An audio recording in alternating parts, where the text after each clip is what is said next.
So welcome everybody. It's really good to have you here today. We're so glad to see you. My name is Pam Macnaughton and I'm a leadership specialist with CPAS. My particular role is working with people who are in multi-parish benefices, clergy and lay people, and running learning communities for them. For those of you who don't know CPAS, Church Pastoral Aid Society, we're an Anglican mission organisation. We're based in this country and we have three main areas of work. The first one is that we're patrons for over 700 churches, so matching vicars and churches when people need to move on. We are leaders of we train people in leadership skills, lay people and clergy around the country. And the third thing we do is run holidays for children, about 3,000 kids every year going off on our holidays around the country. We have got a slightly different format today in that we have Ian Parkinson from CPAS and Kate Wharton coming to speak to us today about their own experience of leadership over the last few weeks and months. Ian, I wonder if you'd just like to introduce yourself to us, please. Thank you, Pam. Good morning, everybody. My name is Ian, Ian Parkinson. I live in Sheffield, where it's just gloomy at the moment. I am employed as a leadership specialist, and much of my work is in theological education. So I teach leadership modules to those training for ordained or other authorised ministry in a whole variety of places around the country. Normally, these days I teach from my desk.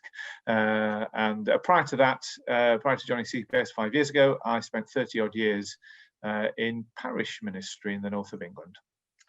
Thanks so much, Ian. Kate, would you like to introduce yourselves to us, please? Thanks, Pam. Morning, everybody. It's really lovely to see you all. Yeah, again, Liverpool is just a bit grey and damp this morning. I'm a vicar here in Liverpool. I've been in my current church, St Bart's, Raby, for 3 years, been ordained and in Liverpool for 15 years. And I'm also Assistant National Leader of New Wine. Thank you so much, Kate. We're continuing in our series of leading in uncertain times. And what we've asked both Ian and Kate to do is to talk to us about some of the things they've been doing in recent weeks and months to try and do their leadership well.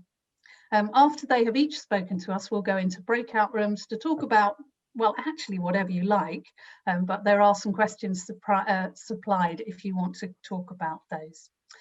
Before I hand over to Ian to give us the first bit of input, there are three things I'd just like to do. The first one is to draw your attention to some resources from CPAS that you might find useful. And there are some links coming up in the chat that will tell you about those. We've been thinking about Christmas, as I'm sure you have been doing, and we've provided, there's a PDF that you can download with some suggestions for how to think about Christmas. We've also got a link to a Padlet board where people have been putting up their own ideas up there. Now, there's just loads of stuff in there. So we're offering it to you in case there's something in there that sparks an idea for you. So maybe you'd like to look at those two things. The second thing is that during these webinars, we've been taking a poll from people about their experience of leading in uncertain times and just tracking how that has changed over time. So the first question in our poll every time is the same. And then we have additional questions that fit maybe a little more with the topic of the webinar. So I'm hoping you might now be willing just to have a go at this poll. So I'll share it with you and then just give you a couple of minutes to fill that in. There are 3 questions and I'd love you to have a go at that. Thank you. It should just take a minute or 2. Thank you, everybody. I'm going to close the polling there and let's have a look at the results together. Yes, okay, so the first question, exhausted, is the response that's getting the most votes, but not by a huge amount. Sometimes we've seen one of these words come out very clearly as the main thing, but yes, it's good to see that your church or churches are quietly hopeful, although there are a number that are confused and weary as well, and most people are planning to the end of the year. That's very interesting. Thank you so much. That really helps us just to get a snapshot of how things are going across the country. So thank you for being willing to fill that in. Okay, Now what we're going to do is we're going to pray together before Ian talks to us. So first of all, some verses that we probably know very well from Luke chapter 2. In the tender compassion of our God, the dawn from on high shall break upon us, to shine on those who dwell in darkness and the shadow of death, and to guide our feet into the way of peace. Loving God, as we spend time together today, thinking about how we lead well among your people, remind us of your tenderness and compassion. Help us to see again the dawn from on high, and to trust you to guide our way through difficult days in the way of peace. In the lovely name of Jesus we pray. Amen. Amen. Okay, Ian, over to you. Please will you tell us what you've been doing over the last weeks and months to help you to lead well? Thank you. Pam. Yes, I mean, like many people, I think I found the last few weeks incredibly frustrating. And one of the big frustrations for me has been that there have been so many things that I have been unable to control or influence. The one thing I have, I suppose, been able to influence is the way I lead myself. And so I want to reflect a little bit on self-leadership, really, in my 7 minutes this morning.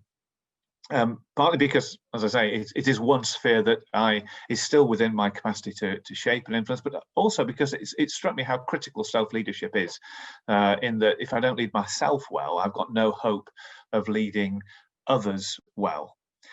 I think I've struggled with two things during lockdown. One is the experience of what might be called monotony. Everything just seems the same so much of the time. And I don't know about you, but I think I thrive on variety. It's not just that things have been pretty much sort of the same with not many highs and lows, but actually lots of the things I really appreciate about variety have been taken away. I realise I've had very little sort of what you might call buffer time between Zoom meetings. Yeah, normally in my life, I do a lot of teaching. I've got travel to and from events, thinking time, creative time. But actually, things have just sort of morphed into each other. You get to the end of a day of Zoom meetings and it's all been pretty much the same, with no break and no sort of time for creativity, no differentiation, no time for processing or thinking, or not the kind of time that you'd normally have in the normal course of things. And the second thing I've struggled with, I think, is that I, like all of us, have experienced the removal of many of the things which have traditionally given me life or have resourced me, the things I've learned, the rhythms I've developed over the years. So, this year, for example, one of the things that's always mattered to me has been meeting face to face with people in all kinds of different contexts. We haven't been able to do that. I haven't had a retreat, which for me each year has always been a source of real energy and life and renewal and recalibration.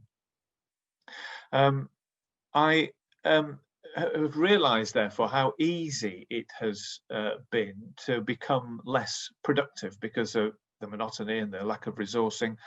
I think at times I have become dull in all kinds of dimensions of life. I've been far less energized.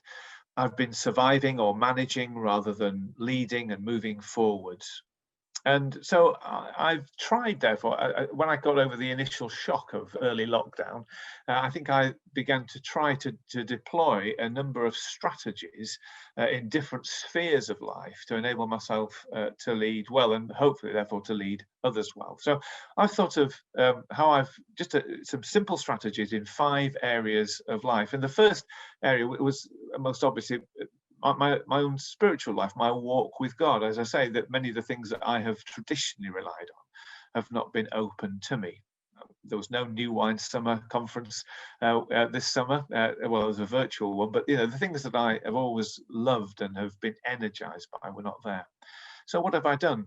I have tried to journal more, to actually use my journal as principally as I've sort of read the Bible day by day, use my journal as a kind of a friend to dialogue with. I have intentionally tried to factor in more what might be called spiritual reading. I'm not a great fan in the normal course of things of more devotional literature. I love theology, that energizes me, but I've tried intentionally to read from books to get what I would often get from face-to-face encounters with other people. One of the actual joys for me, because I work in a distant fashion, I work away from the office. I've actually been able to join in with the online daily prayers that take place at CPAS. So that has been a blessing. I've actually, tried to take advantage of online provision. So spiritual life. Secondly, in work and productivity. The key takeaway for me has been I've tried to plan more intentionally. I do plan, but I've had to plan rigorously. Earlier, Pam asked us to bring an artifact along. I've brought 3. Hopefully I'll have time to mention them all. First one is a book. This book, Free to Focus by Michael Hyatt. James might have mentioned it in an earlier webinar. But the thing I took from this book, Michael Hyatt, the writer, suggests that for each month and each week and each day, we identify our big 3, the 3 things we want to achieve. And to have 3 things that I want to achieve, even if they're things I know that I will definitely achieve, phone so-and-so, write this or whatever, to have them listed and be able to tick them off has been really helpful for me. So planning and attending to productivity in that kind of way. I've also tried to plan, by the way, my leisure and creativity. And I've tried to, I've recognized the importance of putting a buffer between work and leisure. So I've tried to confine work to this room, my study, where I work from. I've even sometimes, I live opposite a park, I've walked to work, just got out of the front door, I did it this morning, walked around the park and then started work. The third dimension is physical. I've tried to lead myself well physically. Our gym has been shut. That was a key part of my sort of daily or several times a week routine, keeping fit.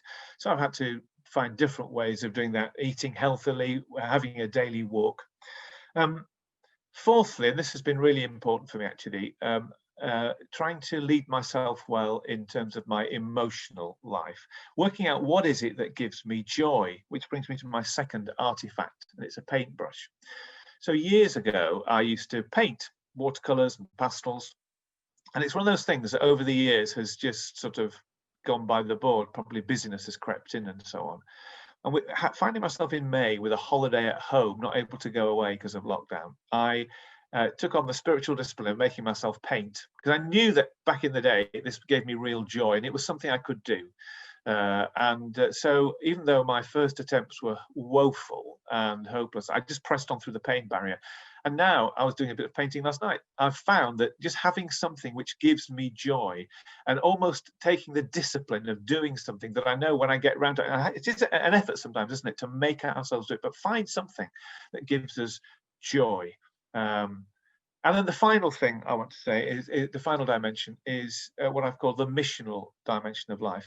Again, one of the things I've noticed, and I guess you've noticed too, is that many of the things that we might have sort of pressed into in terms of engaging in mission have been taken away from us. So my final artifact is this. It's a log from my fire pit. So we have a fire pit in the garden, as do a couple of our neighbours. And we have intentionally gathered around our fire pits. At one bizarre moment, I remember we had a fire pit lit on one level in our garden, and we were socially distanced from 2 of our neighbours who were sitting on an entirely different level, 3 meters apart. But actually, we've had so much more time to spend with our neighbours. We've prayed for our neighbours over the 3 years we've lived in this particular house, and not had much headway. They're fairly, distant from Christian faith, and we're praying, for opportunities to share with them.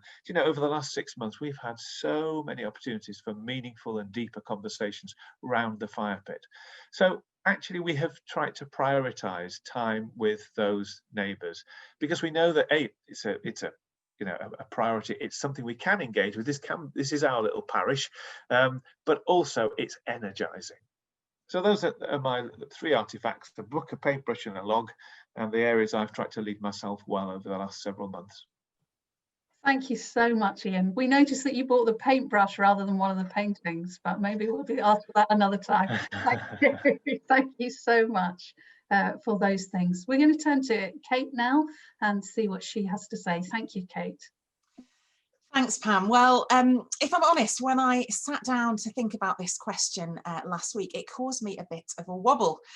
The brief was to talk about one thing you're doing in your leadership to lead well through uncertain times. Cue sudden panic. I became quite sure that I hadn't done one single thing well throughout the whole of the past 7 months. I emailed some friends to say as much. They reassured me that surely I had done something useful. I wasn't convinced. In the end, you'll be glad to know I have come up with something to say, but I guess I wanted to say that first because it may well be that that's how you're feeling today. And if so, A, I'm quite certain it isn't true for you, as it wasn't for me. And B, don't worry, you're not the only one. In the end, the thing that I decided to talk about isn't just one thing, but sort of a theme which covers a few different areas. The word which sums it all up is connection, and the object is this postcard. The reason for that will become clear in a minute. Not this postcard, the daisies don't matter, but a postcard. So as I speak for a few minutes about this theme of connection, there are a few different things I want to say, but hopefully they all hang together and, well, connect. I found these last few months extraordinarily difficult. Well, you might say that's a statement of the obvious, if ever there was one. It's not as if anyone has been having a great time. But no, I have found them really, really, really difficult. I'm an off-the-scale extrovert, I'm single, I live alone, and I am simply not wired to spend this much time by myself. Zoom is fine as far as it goes, but I so miss the in-person contact, not to mention that it turns out it gives me migraines. I've struggled with not seeing friends, not having people round to my house, not being able to socialise, not having meetings in person. I felt lonely and my mental health has suffered. And so connection has been more important than ever before, and I've had to work at staying connected. I've kept in touch with friends in all sorts of different ways. I've so valued every WhatsApp, every text, every card, every phone call. I've really needed those social connections in order to keep me well enough, frankly, to do the work I've been trying to do. And I wanted to start by saying that because, as we've just heard from Ian, leading well always starts with us. I can't lead others well if I'm not leading myself well. And it turns out that I can't make and maintain connections across the church if I'm not doing so personally. So from all of that, the word connection, I think, sums up what I've been trying to ensure has happened as I've led the church through these past few months. We've not always got it right by any means. I'm not naturally a pastor as my primary spiritual gift, so it hasn't always been easy, but I've tried in all areas of church life to make and maintain and prioritise and value connections. So firstly, connections with the team, who it's my delight to share ministry with. We've ended up meeting on Zoom, of course, much more than we ever used to. We've met for many more planning meetings and to pray together and just to catch up. We've worked together on more events rather than having oversight of different things. We've sent more WhatsApps, checked in with each other more, and actually that's been really good, and I hope we don't lose that. Secondly, communication connections. I've been in touch with everyone who has anything to do with our church far more than I would do normally. I've sent out an email at least once a week, sometimes more, and occasionally a video too. Our social media has buzzed constantly, connecting with lots of people who wouldn't normally have considered themselves part of our church. We've shared news and updates and stories and encouragements. A group of people put together a lockdown magazine with articles and stories from lots of different people, and we sent it out to everyone either on email or by post so they could feel like they knew what each other was doing. We started a Facebook group for church families where we shared all sorts of ideas of how to pray together at home and lots of craft and play ideas. Thirdly, pastoral connections across the church. One of the first things I did at the start of lockdown back in March was to write to everybody in the congregation, personally, individually. Now, we're not an enormous church, but neither are we small. I guess we have about 175 different households connected with us in some way. So it was a fair few letters to write and a fair few stamps to buy, but it felt important. I'm just in the process of doing it again with a massive stack of postcards like the one I just showed you. I've got as far as M. I've also tried to phone everybody at least once, some many more times, as well as setting up a phone link system whereby a group of volunteers are paired up with the more vulnerable elderly people and check in with them once a week. This is in no way rocket science. I'm almost embarrassed to say it to you in this context because the deeply pastoral among you will have done this so much better than me. But I know because people have told me that it's meant a lot to them. Fourthly, and I guess building on that, different types of connections between people. One of the things I'm still most proud of, one of my few very good ideas, was that at Easter, we asked all of our children to make an Easter card. And we matched each one up with an elderly person in the congregation and they posted them a card. You can imagine how delighted people were to receive their cards, which were beautiful. It was absolutely gorgeous, the connections that were made. Some of the elderly people wrote back to the children, and a few of them have become pen pals and continue to exchange letters and gifts. Many of them didn't know each other in person before because they attended different services, but now they can't wait to meet. Also around Easter, we had an activity where everyone made a paper cross and decorated it with the names of everybody who they were missing seeing from church, and then stuck it up in their window so that people could see it as they went past. And we're currently planning an event for half term over Halloween called Streets of Light, where people decorate one of their windows on the theme of light and then literally lights it up each evening so that people can go for a walk and see all of the different windows. We've stolen that actually from a church in Sheffield, but we did ask. And fifthly, and finally, online connections. Of course, lots of the things we would normally do haven't been possible, or at least haven't been possible to do in the same way. That's been a loss and we've missed them. But there have been some things we could still do, some things we could do differently, some new things, some things which work better online because they were more accessible. People didn't need a babysitter. We could get a guest speaker from anywhere in the world live from their living room. So like many of you, we've done live stream services, obviously, but we've also done online quizzes and games and prayer meetings and daft kids videos and school assemblies. We've had speakers for Q&As. We've done Alpha online and online prayer ministry appointments.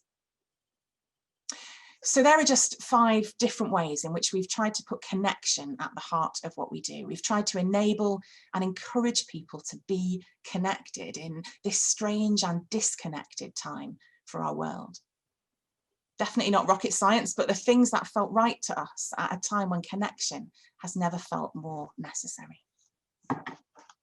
Thank you so much, Kate. Goodness me, you two have given us so much to think about, and obviously in different circumstances, different churches, things will be very different. So we're now going to have a chance to go into breakout rooms. When you get into the breakout rooms, if you want to, please reopen your chat and you'll find some questions in there that you might want to use as the basis of your discussion, but there may be other things that you need to talk about. Do introduce yourselves to each other and enjoy. You've got 14 minutes or so and we'll see you back after you've had time to reflect together. And when you come back, you'll have questions to ask us. Thank you. Enjoy. At this point, we're going to have some Q&A with Kate and with Ian. And the way we're going to do that is, please, will you put any questions that you have as a result of your time in breakout rooms or the talks? Please, could you put them in the chat and I'll try and catch them and ask them. I won't necessarily get to all of them, but we'll do our best to get lots of them. And we'll leave Ian and Kate to fight over who answers what. So please now, let's have some questions. Let's start with, it became clear as you spoke, Kate and Ian, that both of you are extroverts. And so the question is, how much of what you said was because of the way that you're wired, your response to this situation?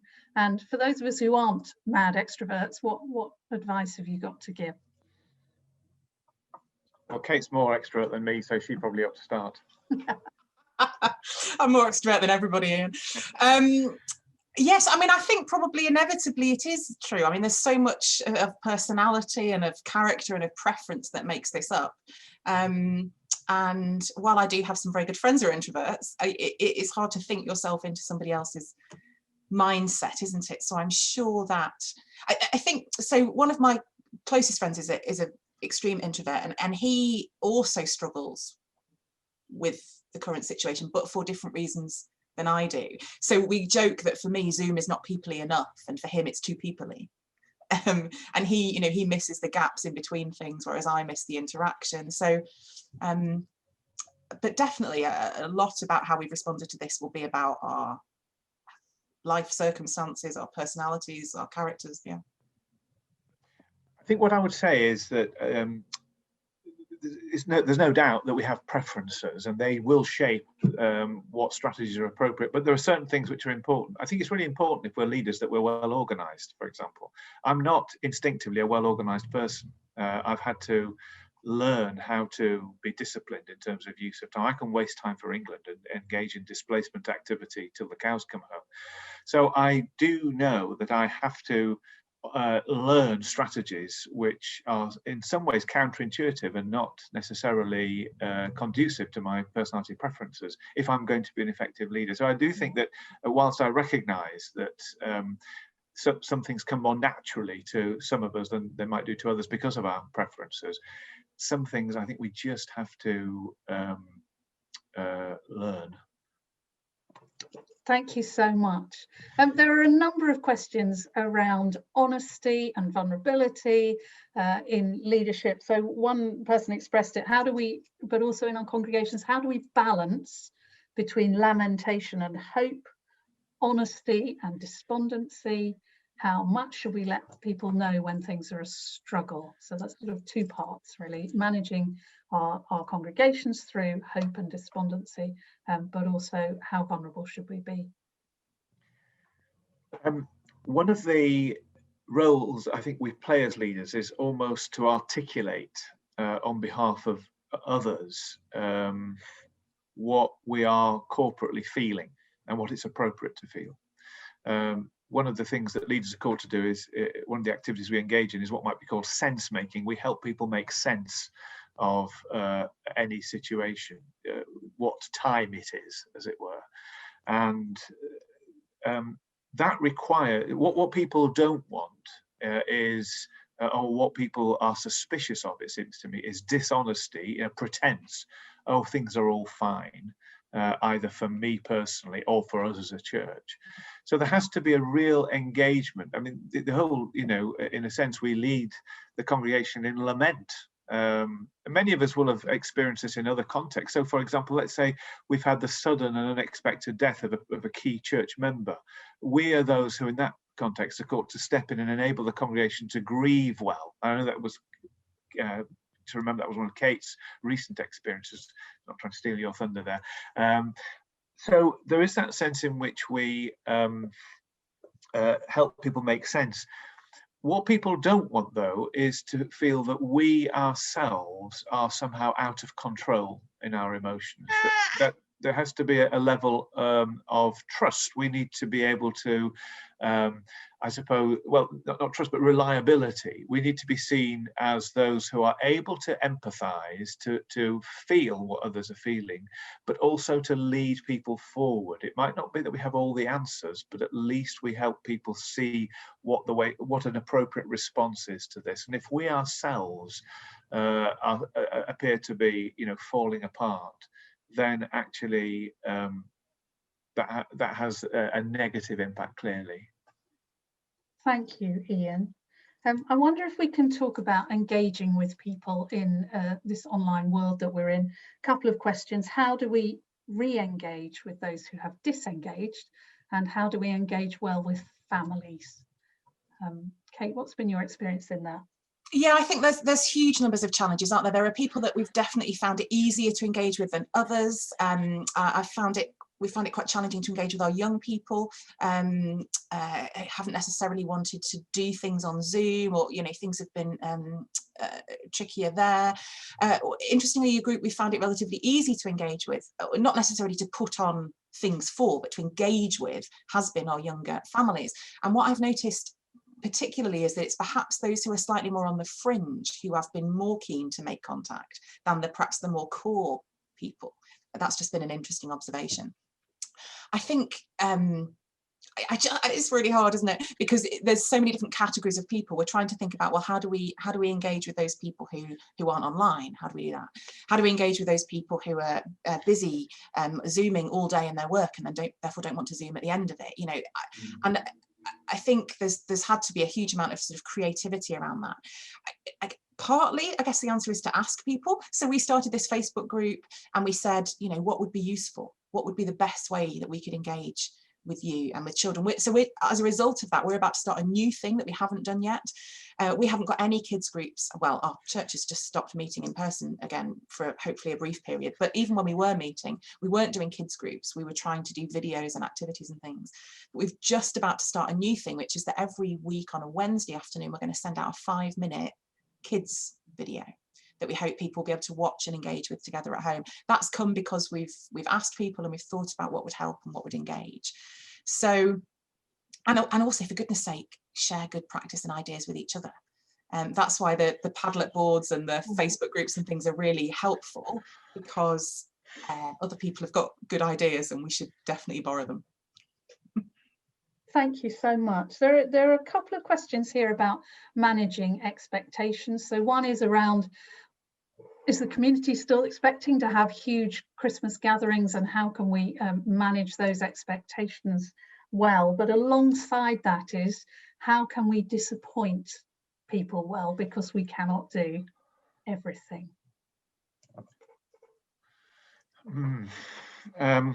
Well, I think rarely have we been in a time when such a high proportion of people have had the same experience. And I think that my overall impression is that on the one hand, there is a huge level of grace being extended to us, because people recognize that we are living under limitations. I know that several of us, many of us perhaps on the call, will have been the butt of people's ire and complaint, because we're just in a convenient place, you know, to take it. There's nowhere else to express their frustration that we can't meet or we can't do this. And I think that is part and parcel of our role sometimes, helping people to, you know, knowing that they've been heard. I suspect that whatever we do will be treated as a bonus. You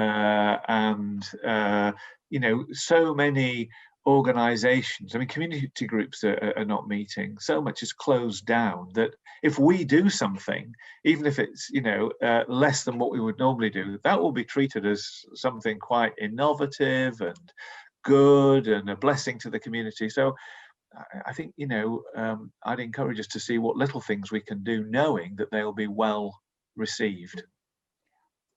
Kate, did you want to add anything? Yeah, I'd agree with that. And I think it ties in with this honesty sort of question. So the reason I've been sending out so many emails to everybody and videos is trying to just explain, look, folks, we don't know. We don't know when we might be able to meet again. We don't know what it's going to look like when we get to September or when we get to Christmas. We don't know what it's going to be, but we're going to try our best, you know, just trying to be completely honest with people. And I think Ian's right. And I think, you know, to sort of look at the positives of it, how many of us have perhaps wished we could try this slightly different Christmas thing, or not do that thing that we've done forever? Actually, this year, everything's gone.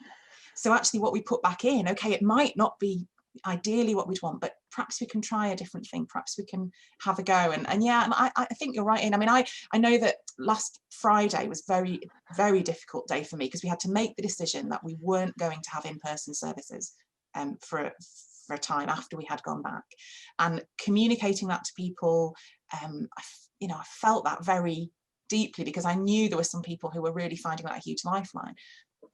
And people are disappointed, but they've understood, they recognise why, they know we're trying the best we can. So just one other thing just to say, this is a time, it seems to me, to tap into the other resources that we have within our congregations. The temptations to think, I've got to do it. I'm the vicar, or I'm the curate, you know, I've got to make Christmas happen in a brilliant way.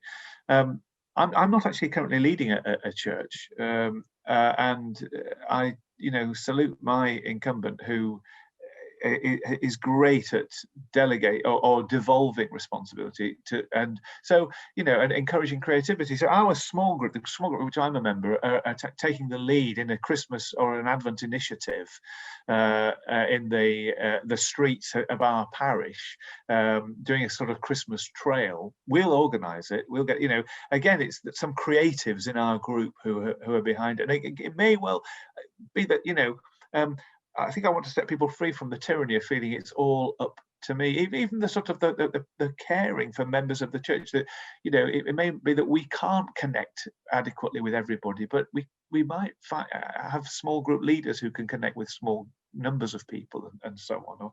Or, you know, this is a time for, it seems to me, for sharing responsibility widely. Thank you so much. Okay, let's move on to planning well and responding well. Someone's asked about how do you maintain good balance between responding to the thing that's happening now and planning well for at least a little bit of the future, even if you can't see a long way ahead. Kate, how are you dealing with that? I think that is feeling difficult at the moment. I'm aware that I'm not planning nearly as far ahead as I normally would be because everything feels so uncertain. So we thought about Christmas far later than we normally would have thought about Christmas. I've barely even considered January yet, you know. So I certainly think it's starting more slowly. We're looking less far ahead than we normally would. But I think that there does have to be a balance. But I think it's a case of making plans but holding them much more lightly than normal. So we now have got a plan for what we imagine is going to happen across Advent and across Christmas, but it's all much more provisional than it would normally be. You know, if nothing else changes, we'll do this on this day. If we're still allowed to meet, then this might happen at that time. Yeah. And of course, at some point we are going to have to look beyond that because we don't know where we'll be after that either. But I think planning ahead is still important. And I think people, again, there's that balance, isn't there, between realism and hope. So saying to people, I don't know what we'll be able to do at Christmas.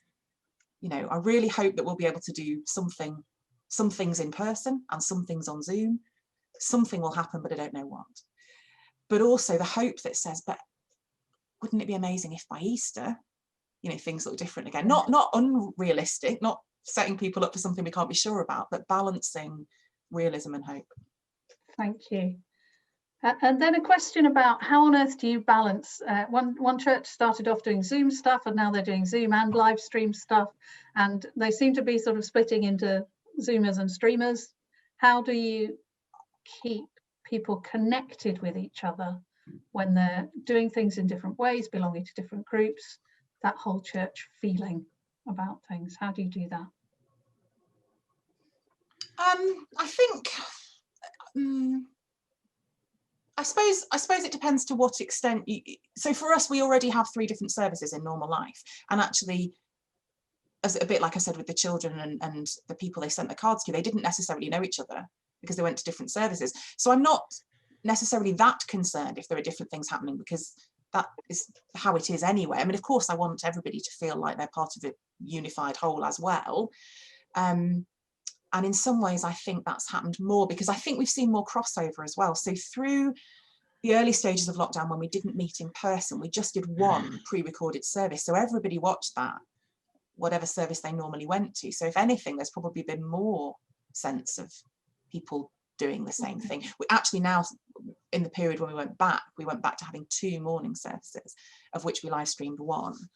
And I think, again, a bit like Ian said, people are hopefully prepared to bear with us. I think people have, in my experience here, been quite willing to be flexible. So nobody said, well, at the 11 o'clock, it's all modern worship songs, where are our hymns? Nobody said that. They've been prepared to say, gosh, we're just glad there's a service we can watch. Yeah. Thank you. There's also a question which sort of taps into my area of work about when you have lots of churches, and actually the main problem that you're facing is exhaustion. What would you have to say to people like that? I mean, I'm aware there are a number of clergy who definitely haven't had as much holiday as they would normally, and that holiday at home is not the same. But I think from my experience, I will be encouraging people to take some time off, even if it is at home, in order to recharge, But anything, it's hard to do that if you feel you're the only person who can keep things going across several little rural churches. Any comments for those people? I mean, I think the general principle which you have articulated is really important, and whatever our context, we work from rest. That's actually a spiritual discipline, because it affirms to us and to God and to others that the world doesn't stop if we stop, and it only stops if God stops. So I do think that it's really interesting. I spoke to a number of clergy from a whole variety of contexts, including some very deeply rural multi-parish beneficiaries over the course of the summer, and some were actually saying that life was easier because, of course, rather than having to provide worship for 8 churches on a Sunday, they were doing one Zoom service and distributing printed resources, around their parishes for others. I mean, I think it's invidious to say too much, simply because each situation is frankly unique. And I'm going to have to stop you there. We'll come back to it in a minute. Just, we're nearly out of time, folks. So before we finish, I'll just say a few things. One is that we are willing to stay around and answer more questions. So if you can stay for another 20 minutes or so, you're very welcome to do so. Otherwise, thank you so much for coming. We will have webinars again in November, and there are links and booking details on our website, so please do that. Thirdly, just thank you to those who've made a donation. It helps us to keep these webinars going, and we're very grateful to that. Next is that we'd love you to fill in a feedback form, because it helps us to do these better and better as time goes on, and to understand where people are. So I'm going to pray now, and we'll formally finish. And then if you would like to stay on and ask more questions, then please put those in the chat, and please do stay. Let's pray. Father God, we thank you for all the blessings you pour out on us in Christ. Please now send us out in the power of your Spirit to live and work to your praise and glory. Amen. Amen. Amen. So goodbye to those of you who need to go, but if you'd like to stay, please do so, and please keep the questions coming in the chat. And while people are making those decisions, let me just ask you one which is particularly appropriate to the two of you, that someone asked: how do we best support extroverts when we're not seeing people?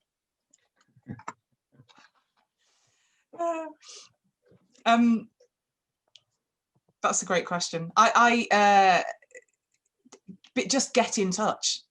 So for me, it's a WhatsApp message, or a postcard. My friend Naomi, who is here, may have left already, but sent me a brilliant card yesterday. Just some contact. Yeah, thank you. Ian, what would you find valuable?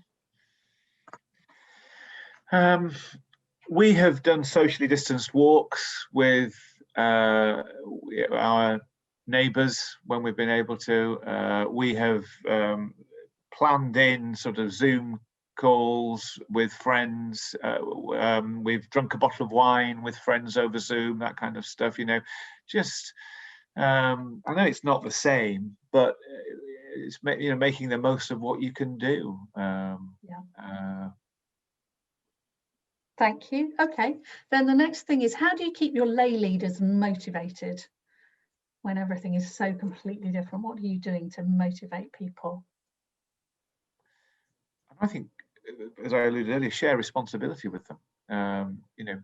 If we sometimes we see, I know that this kind of situation kind of thrusts us into this kind of mentality whereby we think we've got to make it right for people, we've got to provide for them, we've got to, and our pastoral instincts are not wrong, but actually one of the best ways we can pastor people is to give them responsibility and, as it were, spur them into action. So engaging them in the work that needs to be done, I think is, I appreciate that some of them are exceptionally busy with other responsibilities, but nevertheless, animating the body of Christ.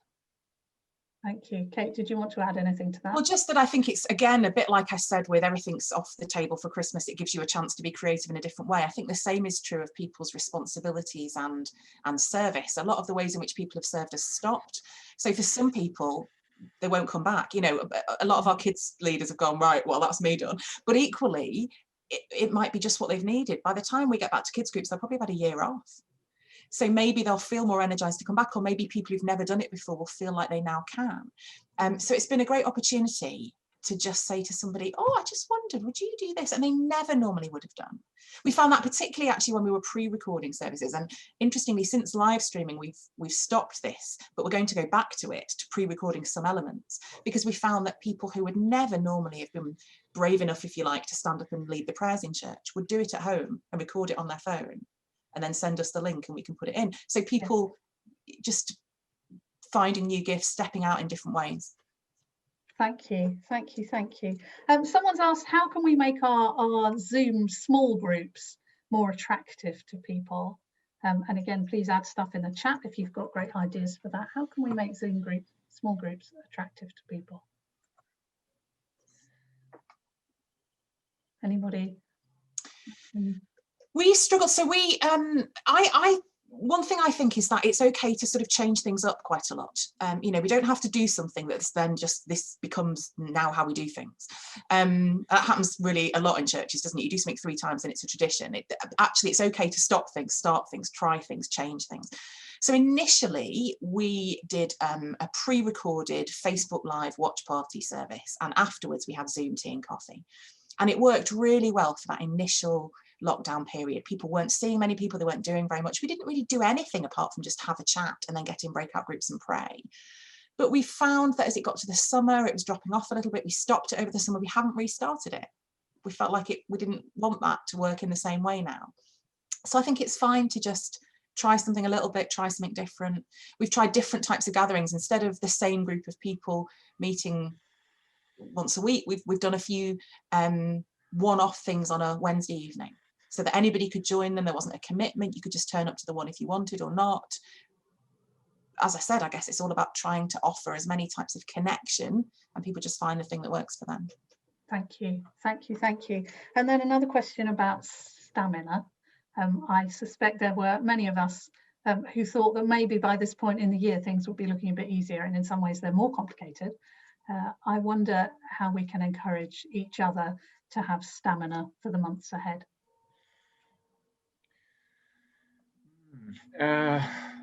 Well, I mean, we are going to feel more depleted. That's fairly obvious, I think, simply because I don't think we have the things that normally resource us. And I suppose, you know, in my little presentation, I was suggesting ways in which I've tried. That was all about building stamina. It's kind of training, isn't it? Finding the things that will. You know, James Lawrence has a lovely image of talking about the you know, measuring our life by the kind of dial that you see on car dashboards, you know, and not letting the needle go into the red zone in the different dimensions of life. And I think that all of us are probably feeling more depleted, as if the tank is running empty. So again, it's finding ways to fill the tank, and it will be different for each of us, but it's really important that we try and you know, address that. It may well be that, I mean, probably the reason that we flock to these webinars is we just want some connection with people who might actually be able to help us in that. And, you know, finding one person who we can talk to about these things is probably, you know, quite a useful strategy for us. I was preaching some years ago, and I preached from notes rather than everything written out. And I found myself saying, unexpectedly, wrapped up inside every situation is an invitation to us to go deeper into God. And I remember thinking, goodness, that I hadn't quite planned to say that like that. And I have been musing on that in the years since saying it, having surprised myself by saying it. And I think there is a nugget of truth in there somewhere, that even in these difficult days, there is an invitation to us from God our Father to draw closer to him and find the resources we need in him. Now, all of us will do that in different ways, but maybe at this point, when, as Ian says, people are feeling more depleted, we have to put more effort into resourcing ourselves so that we're of use to our congregations and our communities. That would be my little thought about that. Kate, there was a specific question for you. Do you have any advice for other single clergy on maintaining a good work-life balance? Yeah. So the first thing I would say is that if there are single clergy here who are not currently in the Facebook group that I administer for single clergy, then you'd be really welcome to join. Drop me a note, because that's sometimes helpful for sharing thoughts and suggestions and ideas. And actually, quite some time ago, we had a Zoom call among us, and we haven't done it since, and we should again. So I'll make that happen.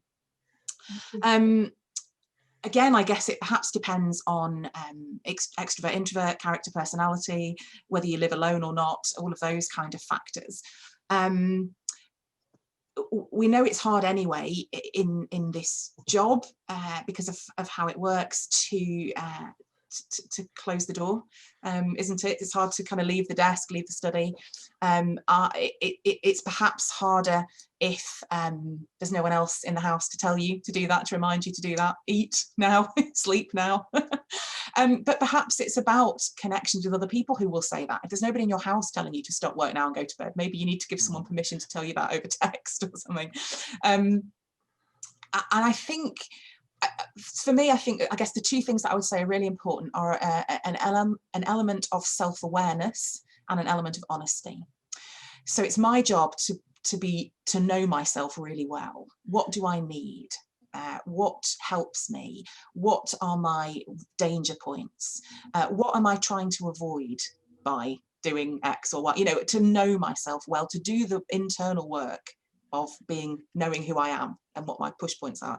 But it's also on me to be honest with other people and to say, listen guys, I'm struggling at the moment, this is what would help me, could you help me with this, could you support me in that? So self-awareness and honesty, I think. Thank you so much. I just found a little comment a bit further up in the chat saying, don't forget to love your introverts too. Not all of them are really enjoying being out of touch with people either. So how are you caring for your introverts? Having done that, how are you looking after your extroverts? How are you looking after your introverts? Oh, it's gone silent. Okay. Start with you, Ian. Well, I mean, I'm not leading a church at the moment, but I am obviously connecting with people in my small group and so on. Again, I don't think, I'm not sure. I'm not sure I've got anything particularly devastatingly wise to offer, except to say that ask them how they're doing. You know, I mean, the fact of the matter is that we can't just sort of label people and say, oh, well, you're an INTJ, therefore you must be doing this. You know, it's a person. Everybody responds to a personal connection.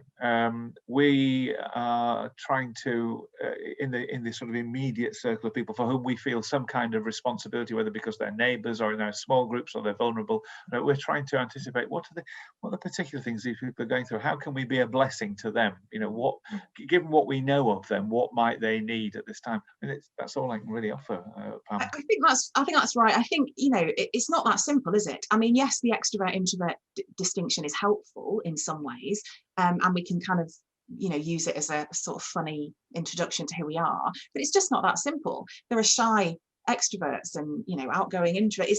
It's not as simple, is it, as whether you're out there or in there, because what introvert and extrovert actually means is different. So I think it's not just about how we're caring for extroverts, how we're caring for introverts, it's how we're caring for all the vast array of people, those that might not tell us that they're struggling, those that might just disappear because that's their method of coping, those that might be annoying because that's their method of coping. You know, they're struggling, so they start asking all the difficult questions, and you know, so it's about trying to see people and being available and giving permission for that. People are grown-ups, we can't force them to do any particular thing, but I think not assuming. So for me, it's what I'm trying to do is not assume, oh, everybody else is going to feel the same way about this as I do. Everybody else is going to experience the same way as I do. Even if they're also single, even if they're also an extrovert, they won't necessarily experience this the same way. So making as many opportunities available as possible, and then being available. Thank you so much. We're down to a smaller number now, so if you have any further questions or comments, if you want to unmute and ask them, maybe you could raise a hand, and between us, if we flick between our two screens, we might be able to see. So is there something anybody would like to ask? Please raise a hand or a comment that you'd like to make. Or it's fine to keep asking questions on the chat if you would like to. Looking for any hands? Brian has hand. Brian, do speak to us. Thank you. Going back to the breakout groups, and we talked about the opportunities the season presents for improving self-care. We were sort of chatting about some of the difficulty people were having in parish, with leaders being mentioned a moment ago about engaging and motivating our lay leadership. One of the problems I found in our parish with a large number of lay leaders is people have basically failed to return to serve, or have said, going back to Kate's point, I've had my season, goodbye. And we've been a reasonably large church, so we need a fairly big team to keep things functioning or to deliver programs. So there's been more and more pressure, more mental health issues with parishioners.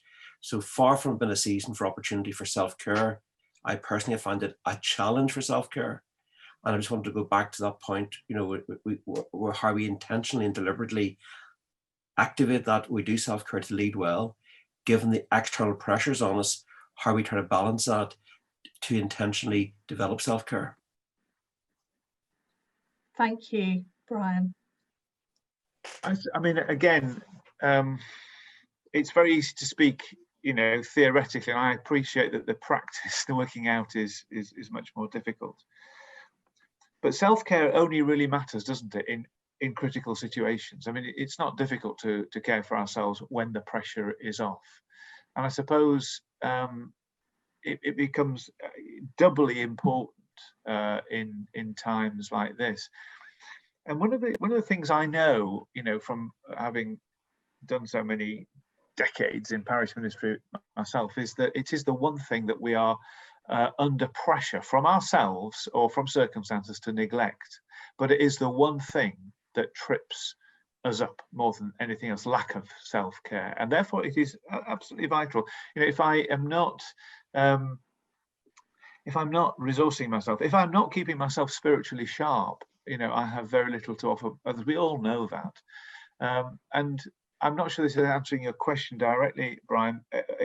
All I'm doing is reinforcing the need that you know and that I know, which is that it is absolutely vital. And I suppose, you know, if I need any evidence for that, I just look at the person of Jesus, who, you know, whose public ministry takes place in exceptionally challenging times, in very uncertain times, politically, socially, spiritually, who is under all manner of pressures, and yet who, you know, seems to not only himself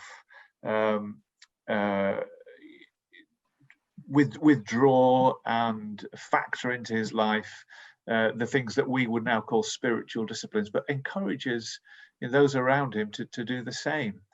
And I think the thing that persuaded me ultimately, when I was, you know, probably most challenged in parish ministry, was that this is actually part of my Christian discipleship, to care for myself.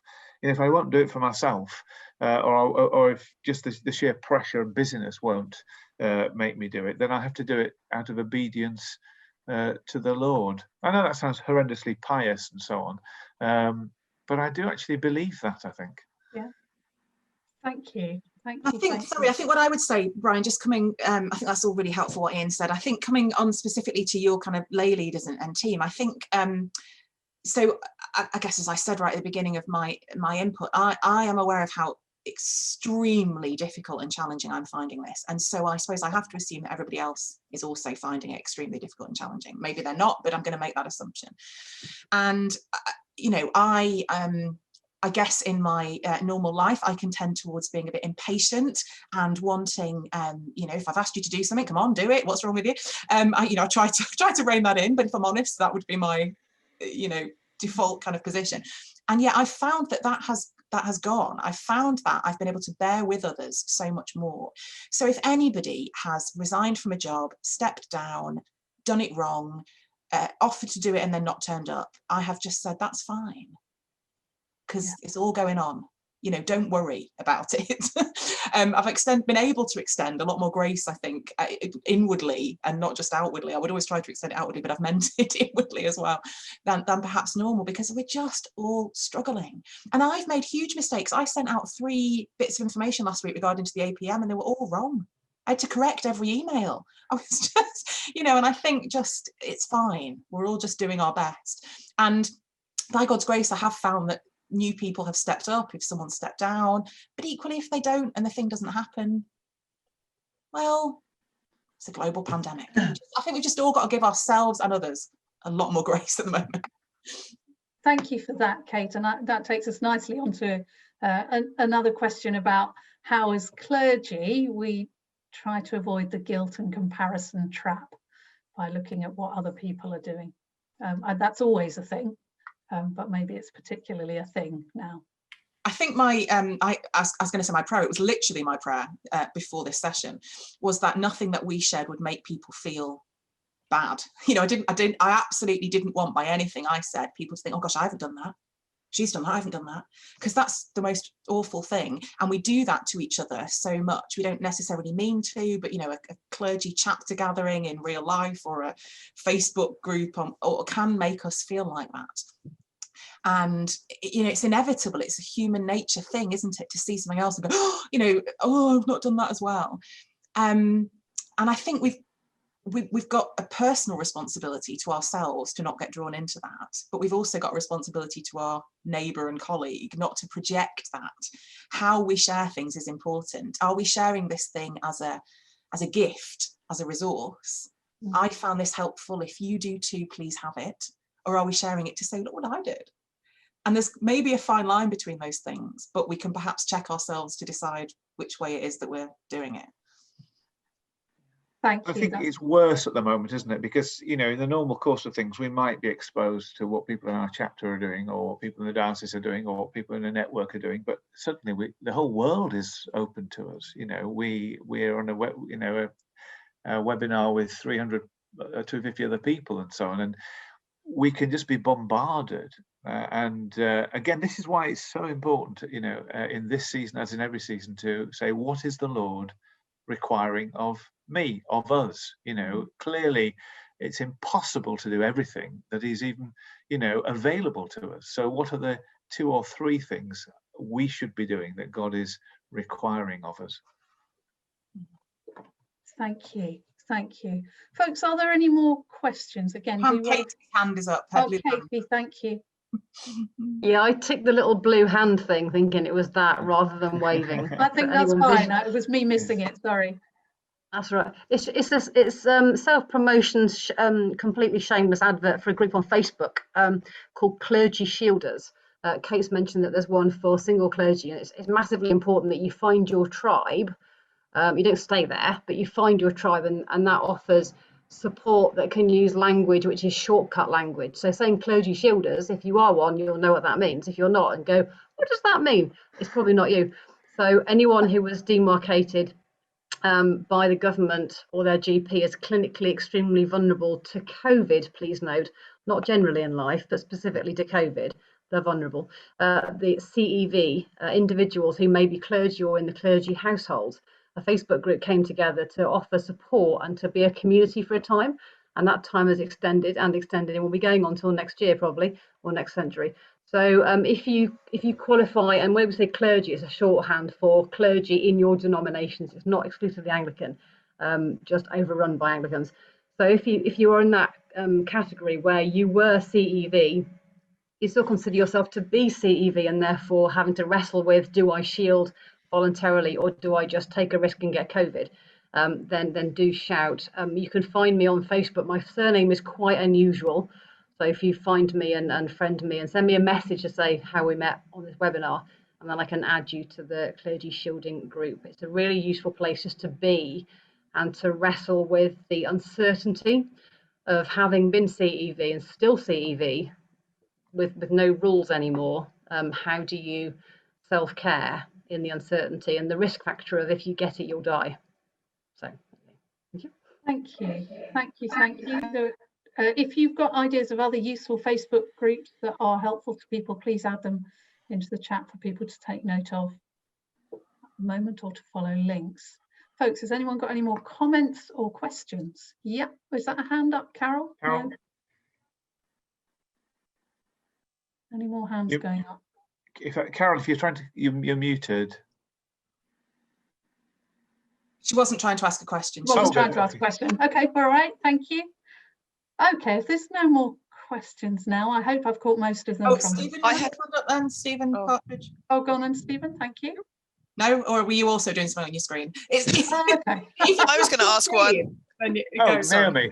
I was going to ask one, just, I don't know if it's a question you can really answer, but maybe it's something CPAS can do behind the scenes, is because there's a real mismatch between different bishops, senior staff, and their level of pastoral skill, I would say, for their clergy.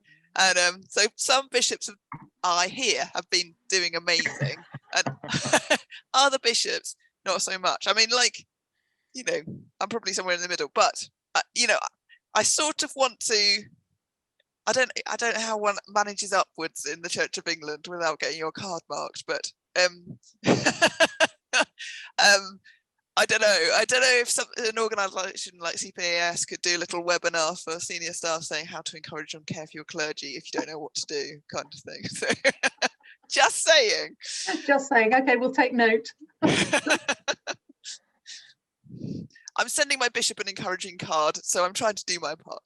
Great, great, great. On that, Bishop Sarah of London is leading up the recovery group, which is an interesting name. And part of her remit is to look at welfare and mental health, and putting protocols that are ever changing on the back of a fag packet daily, trying to put those protocols in place in the Church of England based on government advice or guidelines or rules or whatever they are now, but with a pastoral slant, through a pastoral lens. Whether that's working when it filters down to the individual dioceses is anyone's guess, but celebrate the good practice and tell me. I'm collecting narratives. I'm quite a busy bit at the moment. I'm collecting narratives where dioceses are not doing so well. I anonymise them, but be in touch. I'd like to hear more so I can feed that back into Bishop Sarah's stuff. Okay, thank you, Katie. Anybody else got anything they'd like to ask? Okay. If not, then you saw one. Yeah, go on, Ian. Say one thing, which and almost tacked on to an answer. One of the things that we've not sort of mentioned, but I think is an important thing for us a question to be asking. We may well be asking it, but is, you know, what is the Lord doing in all this? Yeah. That often the world is being is thrust into sort of being reactive and responsive, you know, and basically longing for normal to come back as it once was. But our experience as Christians should be to recognise the fact that often these seasons are times which God at least permits in order to effect change in his people and in the way in which his people sort of relate to the wider world. And I think to actually begin to, you know, we can sometimes thrust God into almost a passive role in all this. And I'm not saying for a minute that God has inflicted COVID upon us, but, you know, the question, what is the Lord saying and doing? What new thing does he want to bring about? How does he want to reconfigure us, his people, and his mission? And the way we embark on that mission in this season is probably quite an important question for us to answer. I'm not saying I've got answers to that, not complete ones by any means, but I do think that I'm keen to you know, I'm finding myself asking the Lord to show me what is going on and how I need to respond to that. Thank you, Ian. I think that's a really good place probably for us to wrap up. Thank you everybody for coming. Thank you for staying. We hope you found it helpful, and God bless you as you go into the rest of your day. Thanks so much. Bye-bye.